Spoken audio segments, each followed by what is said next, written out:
സർക്കാർ പാർലമെന്റിൽ പാസാക്കിയ പുതിയ വഖഫ് നിയമത്തിലെ പ്രധാന ഭേദഗതികൾ എന്തൊക്കെയാണെന്ന് നോക്കാം. പഴയ നിയമപ്രകാരം വഖഫുമായി ബന്ധപ്പെട്ട വ്യവഹാരങ്ങളിൽ വഖഫ് ട്രിബ്യൂണലിന്റെ തീരുമാനത്തിൽ ഹൈക്കോടതിക്ക് ഇടപെടാൻ സാധിക്കുന്നത് ചില പ്രത്യേക സാഹചര്യങ്ങളിൽ മാത്രമായിരുന്നു. എന്നാൽ പുതിയ നിയമപ്രകാരം വഖഫ് ട്രിബ്യൂണലിന്റെ തീരുമാനത്തിനെതിരെ 90 ദിവസത്തിനകം ഹൈക്കോടതിയിൽ അപ്പീൽ നൽകാവുന്നതാണ്.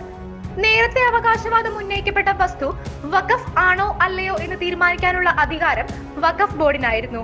എന്നാൽ ഭേദഗതിയിലൂടെ ഈ വ്യവസ്ഥ കേന്ദ്രം നീക്കം ചെയ്തു.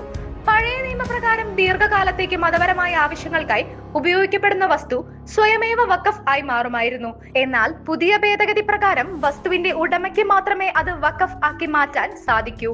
വഖഫ് ചെയ്യുന്ന വ്യക്തി ചുരുങ്ങിയത് 5 വർഷമെങ്കിലും ഇസ്ലാമിക വിശ്വാസം പിന്തുടർന്നിരിക്കണം. പഴയ നിയമപ്രകാരം ഷിയ സുന്നി വിഭാഗങ്ങൾക്ക് മാത്രമാണ് പ്രത്യേകം വഖഫ് ബോർഡുകൾ ഉണ്ടായിരുന്നത്. പുതിയ നിയമപ്രകാരം ബോഹ്റ അഗഖാനി വിഭാഗങ്ങൾക്കും പ്രത്യേക വഖഫ് ബോർഡുകൾ ഉണ്ടായിരിക്കും. നേരത്തെ വഖഫ് ട്രിബ്യൂണലിൽ മുസ്ലിം നിയമവിദഗ്ധൻ അനിവാര്യമായിരുന്നു.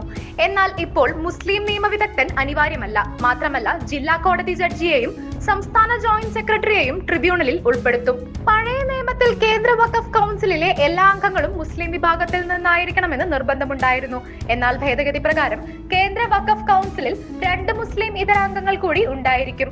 പഴയ വഖഫ് നിയമപ്രകാരം വഖഫ് അക്കൗണ്ടുകൾ ഓഡിറ്റ് ചെയ്യുന്നത് സംസ്ഥാന സർക്കാരുകൾ ആയിരുന്നു. എന്നാൽ പുതിയ നിയമപ്രകാരം വഖഫ് രജിസ്ട്രേഷൻ, ഓഡിറ്റുകൾ എന്നിവയിൽ നിയമങ്ങൾ ഉണ്ടാക്കാൻ കേന്ദ്ര സർക്കാരിനും അധികാരമുണ്ടായിരിക്കും.